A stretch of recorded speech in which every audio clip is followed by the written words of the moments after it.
Olá pessoal, tudo bom com vocês? Vamos dar continuidade hoje ao primeiro tema, aquele vídeo sobre princípios. Esse seria o segundo vídeo. Tá? Na verdade é o vídeo 1.2, porque a gente está no mesmo tema de princípios. Então, como aquele vídeo extrapolou um pouquinho aquele tempo que eu disse que ia ter, máximo de 15 minutos, para também não tomar muito tempo de ninguém, então foi necessário a gente cortar aquele vídeo em dois pedaços. Então temos o vídeo sobre princípios 1 e esse é o vídeo 2 sobre princípios. Para quem não assistiu ao primeiro vídeo, eu vou me apresentar novamente. Meu nome é Ronaldo Lamarão, eu sou advogado, especialista em licitações e contratos administrativos, sou professor e palestrante também nessa área de licitações e contratos administrativos.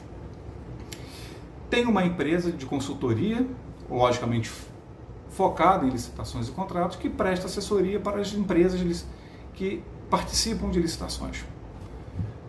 Dito isso, feita essa apresentação rápida e rasteira, a gente vai partir diretamente ao ponto. Só recapitulando, nós no vídeo passado vimos os princípios constitucionais, porque esses princípios constitucionais foram reescritos de forma expressa na lei de licitações, na nova lei de licitações. Então a gente teve que abordá-los, o princípio da legalidade, impessoalidade, moralidade, publicidade e eficiência. Falamos já sobre ele e vamos continuar nesse tema. Sempre lembrando que a nossa abordagem ela vai ser estritamente objetiva e prática, no que nos interessa. Não vou entrar aqui em conceitos doutrinários e nada disso, naquele blá blá blá, não. A gente fala papo reto, vamos no que interessa, no foco no objetivo. Então, vamos falar aqui, hoje, sobre os princípios, que eram os princípios da lei de licitações, da antiga lei, da 8666, que foram repetidos nessa nova lei. O primeiro deles é o desenvolvimento nacional sustentável. O desenvolvimento nacional sustentável, ele não era um princípio na lei anterior, tá? Ele era tão somente uma finalidade. Ou seja, a finalidade da lei de licitações, na verdade, uma das finalidades, era o desenvolvimento, alcançar o desenvolvimento nacional sustentável.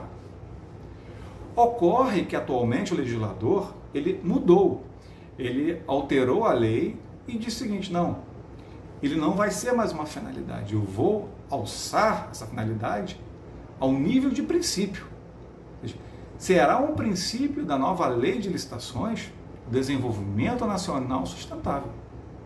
E o que é isso? Gente, ele é quase autoexplicativo.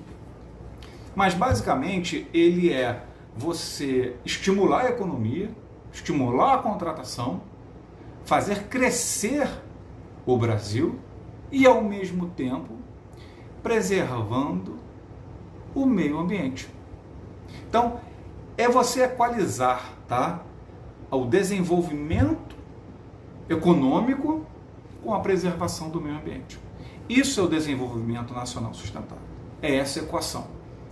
Que rapidamente a gente pode colocar isso na prática, que se dá pelas escolhas da administração pública na compra de luzes, de lâmpadas mais eficientes, lâmpadas de LED que consomem menos energia e iluminam mais, na compra, por exemplo, de detergentes biodegradáveis, enfim, de veículos mais eficientes, que gastem menos, veículos elétricos ou veículos movidos a gás natural. Isso tudo tem a finalidade de preservar o meio ambiente, ao mesmo tempo que garante a circulação da economia, o crescimento econômico. Tá ok? O nosso segundo princípio é o princípio da probidade administrativa. Então, esse princípio já existia na antiga lei e está sendo repetido nesta nova lei. O que é probidade administrativa? É o agente probo, tá? Aquele agente honesto. Ou seja, isso é um princípio, isso não foi alterado. Então, a lei quis deixar bem claro, a probidade administrativa era um princípio e continua sendo. O agente ele tem que ser correto, honesto, probo. Ele, obviamente, esse princípio da probidade administrativa está muito ligado com o princípio da moralidade. Como eu falei no outro vídeo para vocês, os princípios eles estão sempre entrelaçados. muito difícil você falar de um princípio e não falar sobre o outro. Tá? Então, o princípio da probidade administrativa é a honestidade. A pessoa, o agente público, tem que ser probo.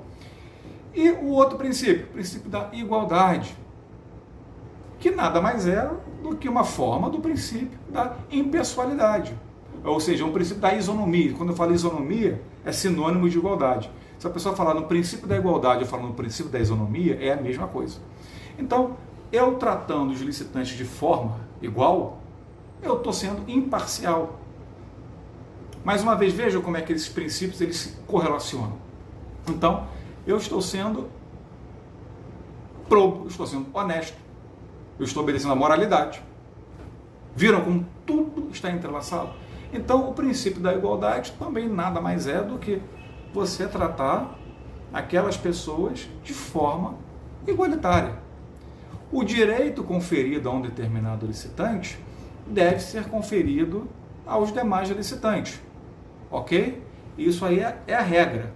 Aí vocês podem até perguntar, Ronaldo, mas tem aí as microempresas, empresas de pequeno porte, enfim, que tem os benefícios, isso não viola o princípio da igualdade? Eu falei, não viola o princípio da igualdade. Isso já foi debatido bastante, hoje já está sedimentado, já está bastante firme a posição que os benefícios conferidos pela Lei Complementar 123, tá, que é a lei que criou as microempresas e empresas de pequeno porte, esses benefícios eles são constitucionais e eles atentam ao princípio da igualdade.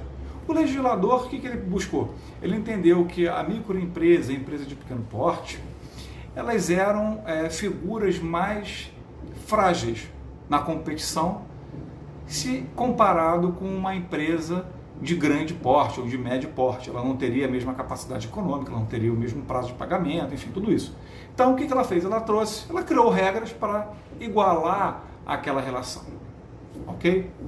Agora, o outro princípio que é muito importante é o princípio da vinculação ao edital, que era chamado também de vinculação ao instrumento convocatório, que é a mesma coisa, edital e instrumento convocatório são sinônimos, expressões sinônimas. Então, foi mantido, ou seja, as regras que estão estabelecidas no edital tanto vinculam o licitante, futuramente o contratado, quanto a própria administração.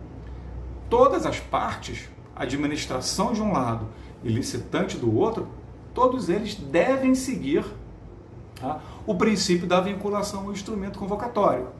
Porém, gente, a utilização desse princípio, ela deve ser vista com cautela, com razoabilidade.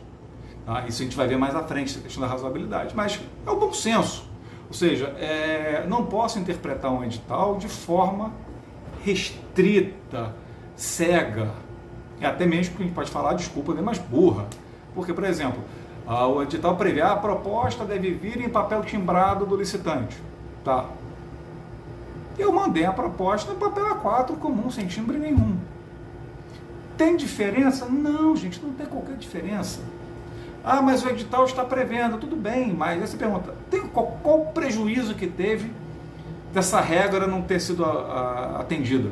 A proposta não ter ido no papel timbrado. Minha empresa não tem timbre nenhum, não tem logotipo, não criei nada, então eu faço tudo no papel timbrado. O importante é que todas as características exigidas no edital estejam descritas na proposta, que elas sejam, obviamente, assinadas pela pessoa que tem poderes para representar a empresa. Feito isso, está perfeito. Então a gente tem que ter muito cuidado na hora de interpretar o princípio da vinculação do instrumento convocatório. Ele tem que ser visto de uma forma razoável e não de uma forma com excesso de formalismo, como a gente chama. E o último princípio que foi repetido foi o princípio do julgamento objetivo. Ou seja, todo o julgamento feito pela administração pública, ela deve encontrar o seu parâmetro no edital, de forma objetiva. Então, se eu quis comprar, melhor dizendo, celulares, e coloquei as características técnicas daqueles celulares, o julgamento da proposta ela deve ser objetivo, de acordo com as características técnicas listadas no edital. E isso também, quando você vai penalizar um licitante, também o julgamento tem que ser objetivo. Determinada conduta dá a pena de suspensão de 1 mês, 2 meses, 6 meses. Então, tem que haver um mínimo de objetividade. Eu costumo dizer que, na verdade, esse princípio ele é mal redigido, porque, na verdade, não é o julgamento que deve ser objetivo, e sim todos os atos administrativos devem ser objetivos, ou seja, eles devem guardar pertinência com o edital e com o contrato. Eles têm que estar vinculados. Então, quando eu falo de julgamento objetivo, mais uma vez, olha o link aí. Estou falando também de vinculação ao instrumento convocatório. Então, julgamento objetivo está intrinsecamente ligado à vinculação ao edital. Ok? Então é isso, pessoal. Vimos agora, então, já os princípios constitucionais, os princípios que foram repetidos da Lei 8.666, e agora vamos falar dos 11 novos princípios. Lembrando que esses novos princípios, vou repetir, que eles não são tão novos assim, e que muitos deles são autoexplicativos, a gente não tem muito o que falar. É basicamente a leitura. O primeiro deles, como não poderia deixar de ser, é o interesse público. A lei que deixa claro, a licitação ela visa atender ao interesse público e não do particular. Porque a administração pública ela representa a coletividade, toda a sociedade. Então, o interesse público sempre prevalece. Olha só, não interessa. O interesse público prevalece. Isso também não autoriza a administração pública a burlar a lei. Sobre isso. Ela tem que respeitar todos os demais princípios. Ela não pode, por exemplo, como a gente falou, contratar um produto, um serviço mais barato, se esse não for compatível com o edital. Então, ele não está atendendo ao interesse público, apesar de comprar mais barato, contratar um produto ou serviço diferente do edital. Ok? Um outro princípio que agora ficou expresso é o planejamento. Lógico, isso já existia, não de forma explícita, mas toda compra, toda contratação, ela tem que ser planejada. Eu vou fazer uma contratação, eu tenho que saber do meu histórico lá no órgão, o que eu consumo de determinado produto ou serviço. Vamos supor, material de expediente. São tantas resmas de papel, são tantos toners de impressora, enfim, caneta, lápis, borracha. Eu tenho que saber qual é o meu consumo anual. Eu tenho que planejar a próxima contratação para que eu não compre nem a mais nem a menos, para que eu compre o que é necessário. Então, somente aquilo que é necessário. Então, isso é planejamento. E isso vai ser um exercício muito grande para a administração pública, que infelizmente a gente sabe que nem todas as administrações públicas estão estruturadas de uma forma a ter esse planejamento, a ter essa organização, mas vão ter que se virar. Outro princípio é o princípio da transparência. O princípio da transparência ele está também umbilicalmente ligado ao princípio da publicidade. Toda vez que eu dou publicidade em um determinado ato, eu estou sendo transparente. Toda vez que eu sou transparente, eu dou publicidade.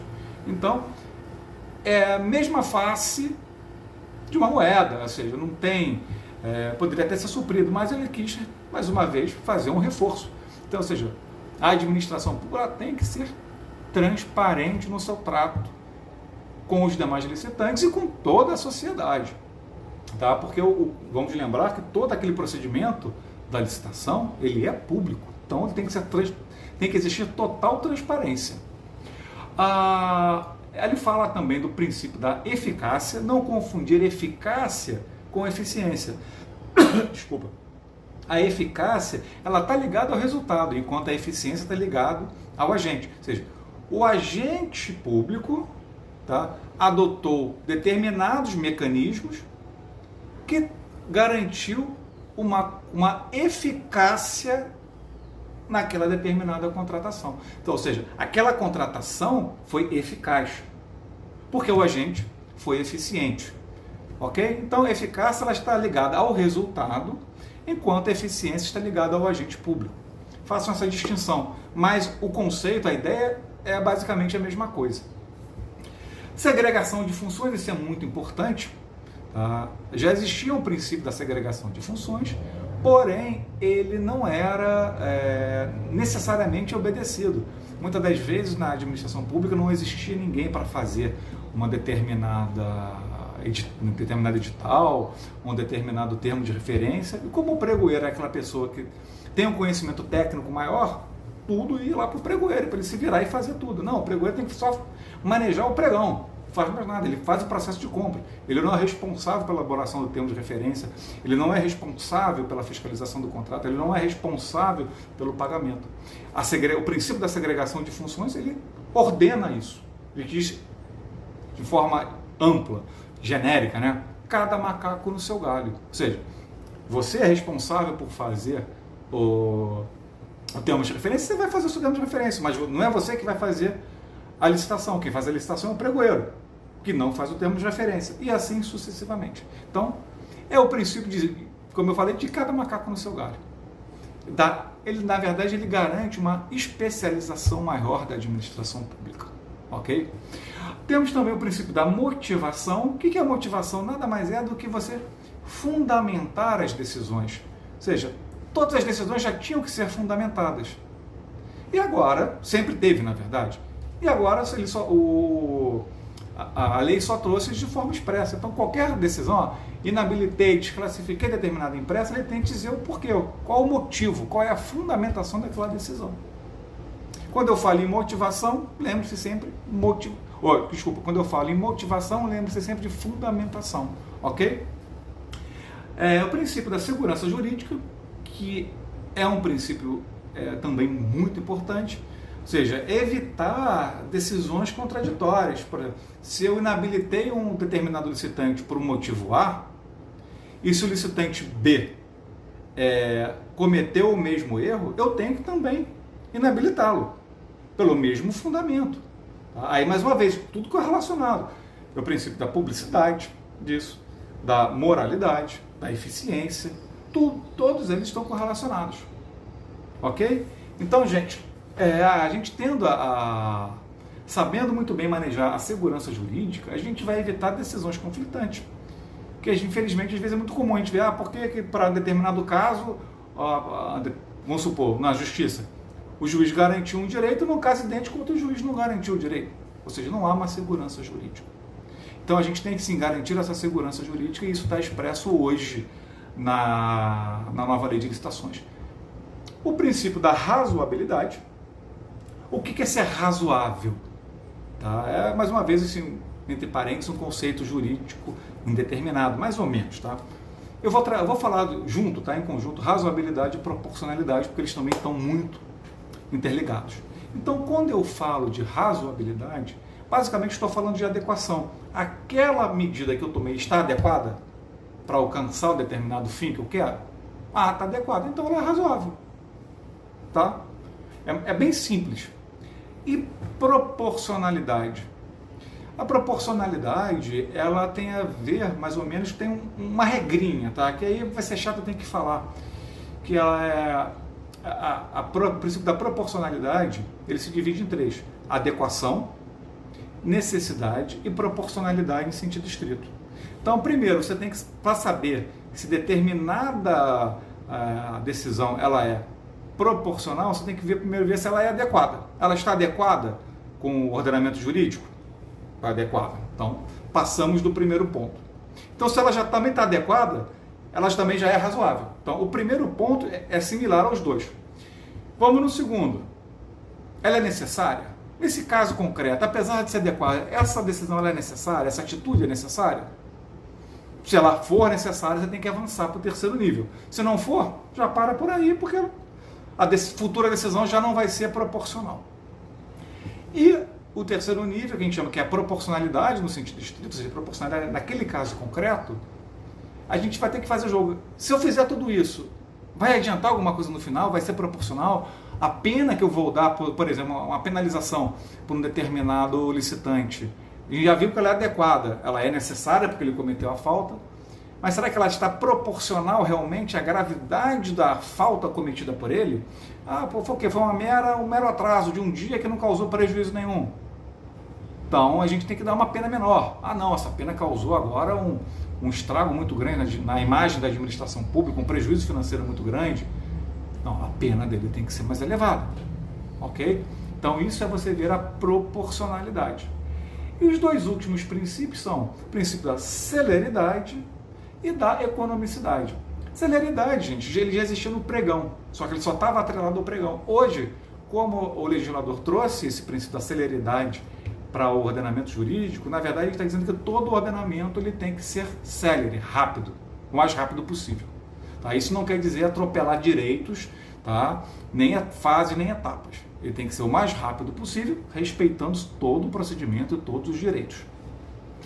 E o princípio da economicidade, ele já era utilizado anteriormente e acredito que a acepção dele não mude. Para a nossa matéria, para a licitação, a economicidade seria simplesmente economizar dinheiro dos cofres públicos, né? Dinheiro público. Tá? É o que a lei quer. Mas o princípio em si da economicidade ele é muito mais amplo do que isso. Ele está ligado à boa administração pública, à aplicação correta de recursos, mas como eu falei com você, vamos ser objetivos. Então, economicidade para a licitação é economia de dinheiro. Lembrando que a economicidade ela tem que também estar aliada aos demais princípios. Então não adianta tão somente a licitação ser a mais barata, a mais econômica. Ela tem que obedecer aos requisitos que estão lá no edital. Ok, gente? Por final, a gente tem a lei, ela fala também sobre dois princípios. Na verdade, ela não fala. A lei antiga falava e essa lei ela silencia sobre o princípio da proposta mais vantajosa e o princípio da isonomia. Ela não traz de forma expressa. Mas esses princípios também eles estão atrelados aos demais princípios. O princípio da isonomia, como a gente falou, que é a igualdade, já foi tratado. Então a lei preferiu retirar de forma expressa. E o princípio da seleção da proposta mais vantajosa, também ele está atrelado ao interesse público. O interesse público de ter a proposta mais vantajosa e de atender à economicidade. Então foi só não que eles não existam mais, eles existem, mas apenas com um nome diferente de uma outra forma. Pessoal, agradeço a vocês aqui, eu sei que eu me estendi um pouquinho, a gente combinou um prazo de 15 minutos, eu estendi, tá? A gente passou um pouco de 20 minutos nesse vídeo, mas também não dava para quebrar o vídeo em 15 e ter um outro terceiro só de 5 minutinhos que não faria sentido, então preferi esticar mais um pouquinho, tá? Gente, então é isso aí, eu vou terminar por aqui e vamos depois ver nosso próximo vídeo, segundo vídeo, né? Que seria sobre os serviços públicos, na verdade, desculpa, sobre os servidores, tá ok? A gente vai falar sobre eles, como a lei trata desse assunto. Um grande abraço a todos.